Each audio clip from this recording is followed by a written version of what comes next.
If I see even one more product with AI in its name, I risk losing it, I thought to myself just a few days ago. Well, AMD has just launched a new generation of mobile processors, and guess what? They have AI right in the middle of their name. And wait till you hear the rest of the name. This laptop features a Ryzen AI 9HX370. Even we, who are fluent in this confusing language of product names, struggle to understand it. On one hand, the 9 seems to denote a Ryzen 9, but according to AMD's explanation, there's also a performance indicator in the 370. The first digit, 3, supposedly represents the generation or year of the model. It's 2024, so the number is 3. The second digit, 7, indicates the performance level within the series, where higher numbers usually denote better performance or more features. So it's a Ryzen 9, but a Ryzen 9 with performance level 7. Very clear. The third digit, 0, differentiates modes within the same series because obviously the whole thing isn't confusing enough.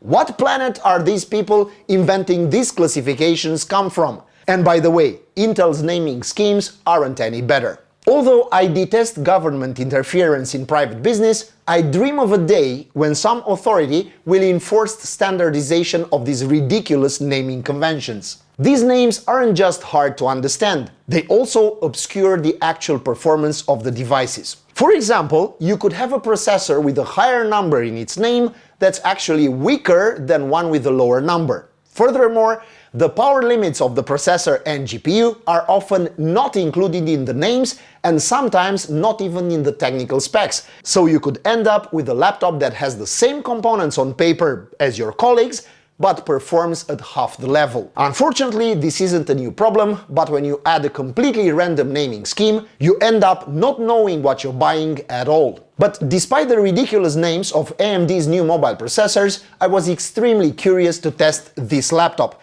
the Asus ZenBook S16 UM5606. Why? Because we are witnessing historic moments in the processor segment.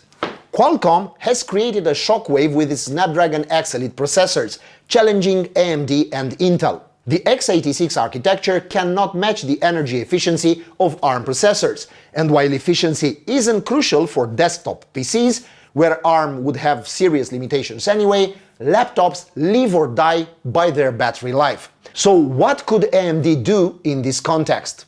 Exactly what they did: launch a line of processors that, while not as efficient, are more powerful than most ARM processors. This brings me to my curiosity. How powerful can the new AMD processors be to compensate for the devastating battery life of over 16 hours in an equivalent ARM laptop? Let's see.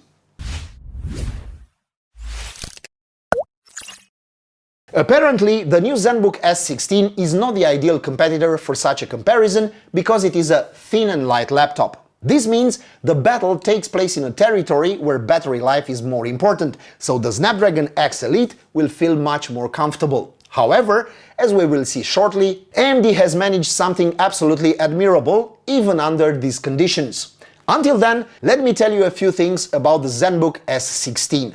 The name should already say a lot. We're talking about a 16-inch laptop from the ZenBook series, Asus's most premium thin and light laptops. As a result, expectations are high and, spoiler alert, fully met. We have excellent build quality, a metallic chassis made of aluminum alloy with a thickness of only 1.1 centimeters when closed and a weight of 1.5 kilos. The screen is sensational, an OLED panel with 2880 pixels by 1800 resolution, a 120Hz refresh rate and 100% DCI-P3 coverage. The 16:10 format is perfect for office work, and the cherry on top is that the screen is also touch sensitive. The package also includes an Asus Pen 2.0 for those with a talent for drawing or who prefer handwriting. The screen's bezels are tiny and the lid's thickness is just 3 mm. Despite this, the chassis rigidity is remarkable thanks to the alloy used. The laptop's ergonomics are excellent. Although it lacks a numpad, the keyboard compensates with very good key spacing and the top-notch key travel of 1.1 mm. Continuing the superlatives, the trackpad is absolutely gigantic, 15 by 10 centimeters. The physical connectivity is within class limits, but with state-of-the-art technology. One USB 3.2 Gen 2 Type A port, two USB-C 4.0 Gen 3 ports that also support video signal and power delivery, an HDMI 2.1 port, a combo audio jack, and an SD card reader. It's clear that a USB hub will be necessary if you want to use multiple USB devices, but these are the inherent sacrifices of this ultra-thin format. On the wireless side, the Wi-Fi is generation 7 and the Bluetooth is 5.4, meaning it's as modern as it gets. So far, everything I've listed was expected from a ZenBook, but the real novelty comes from the inside. As I lamented earlier, we have a Ryzen AI 9 HX370 accompanied by 32 gigs of LPDDR5X at only 7500 MHz. That's the good part. The less good part is that the memory is soldered to the motherboard as expected, so goodbye to RAM upgrades, and this is true for all laptops based on this architecture. For storage, we have a 2TB SSD and the battery is 78 Wh, fueled by a charger no bigger than the ones for smartphones. I haven't mentioned the graphics card because it doesn't have a dedicated one. Instead, it has an integrated Radeon 890M GPU. As we will see shortly, it's a GPU almost like a dedicated graphics card. But why am I dragging this out?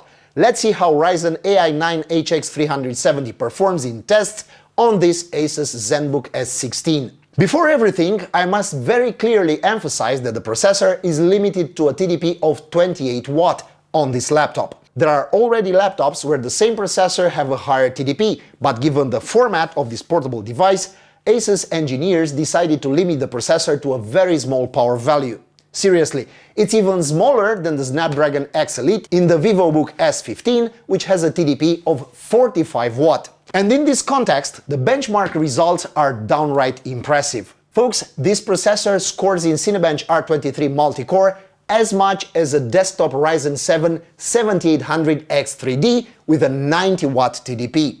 If that's not impressive, then I don't know what is. The next logical step was to compare the results with those of the Snapdragon X Elite in the VivoBook S15. I was amazed to find that, even with a TDP of just 28 watt, the Ryzen AI 9 HX370 manages to match and sometimes exceed the ARM processor's raw power.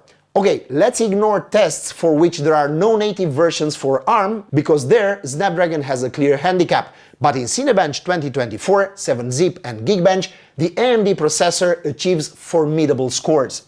The next set of tests stress the graphics subsystem. And here, or especially here, the AMD processor shined in comparison to Snapdragon.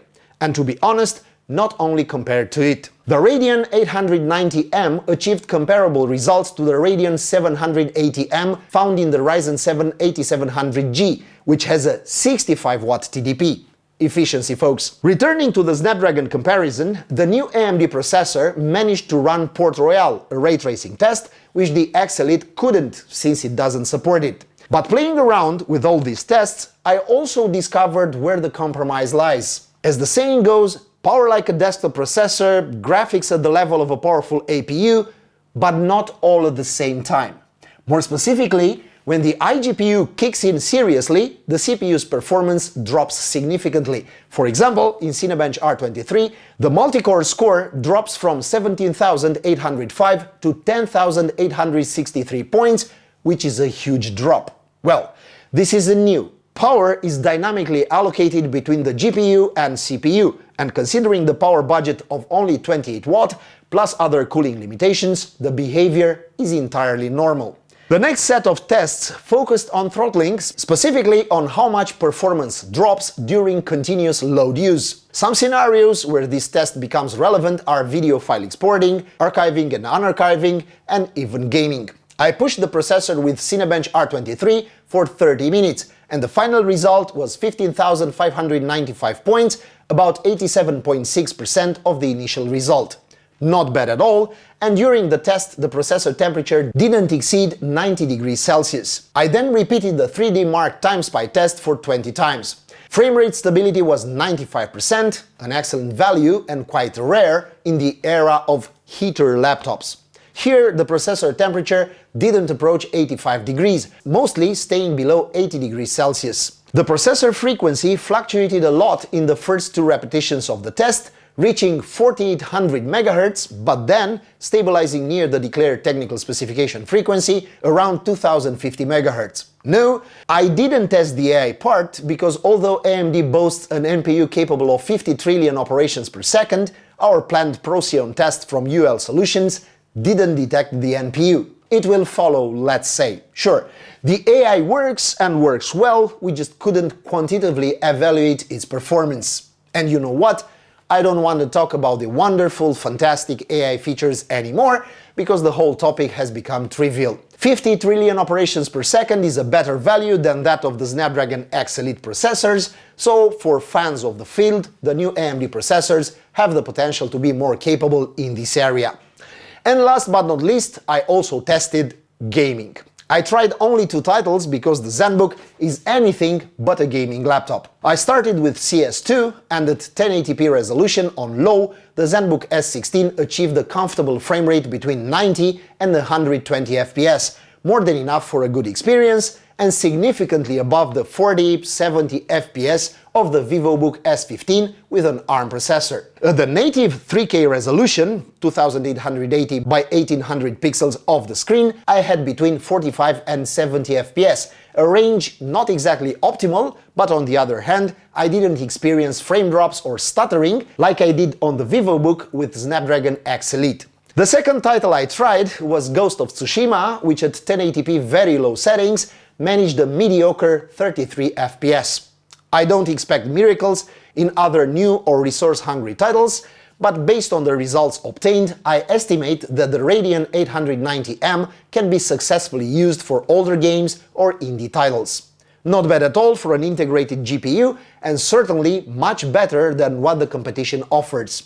Overall, the results of AMD's new mobile platform pleasantly surprised me, as did the laptop tested today. It remains to be seen how the performance will scale with the TDP, but at least at this 28-watt threshold, the Ryzen AI 9 HX370 offers an impressive level of performance, more than sufficient for a wide range of usual office activities and beyond. Returning now to the laptop itself, Asus offers a very convincing package. The ZenBook S16 boasts excellent build quality, good ergonomics, a superb screen, and of course the performance we've already discussed. The battery life, from what I tested, seems extremely good for a laptop based on the x86 architecture.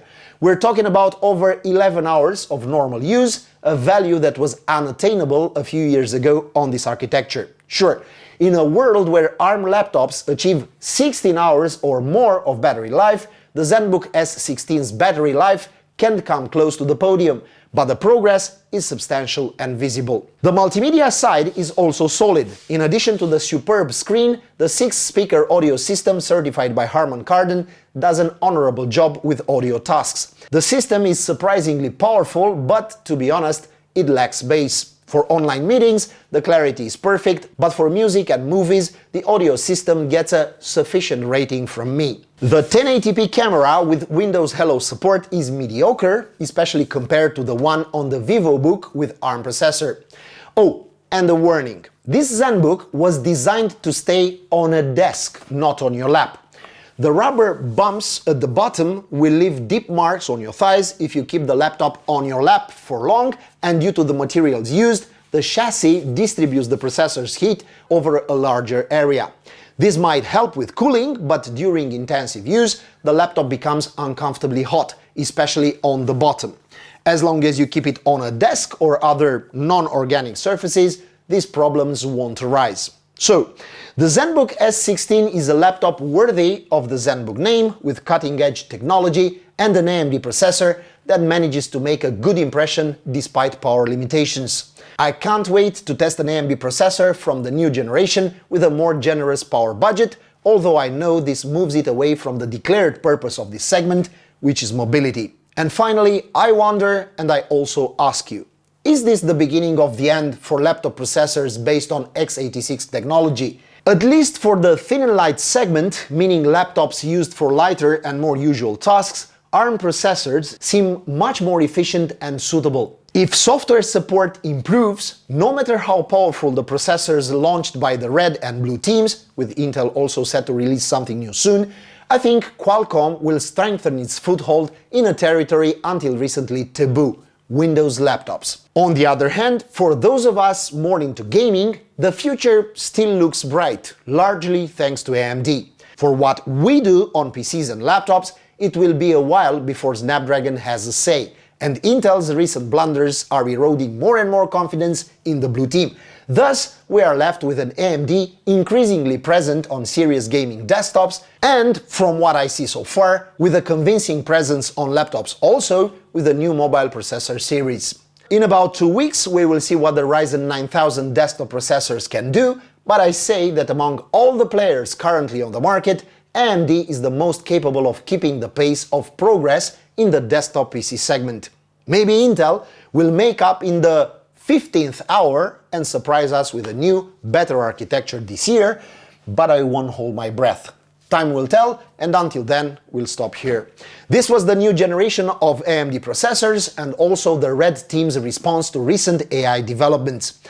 And this was the new top laptop from Asus. And now tell me in the comments below, what do you think of the new generation of intelligent mobile processors from AMD? Are they a worthy response to ARM's offensive, which caused such a stir in the ultra-portable Windows laptop category?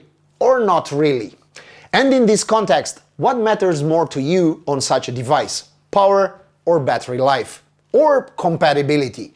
Not to mention that this is also a good question in this case, given that ARM processors still do not natively support the entire range of applications available until recently only on the x86 architecture. And last but not least, how do you like the new top laptop from Asus? And with that being said, we end here today's video. Show us some love and subscribe here on Techniqualities. I thank you, whatever you do or don't, and wish you good luck.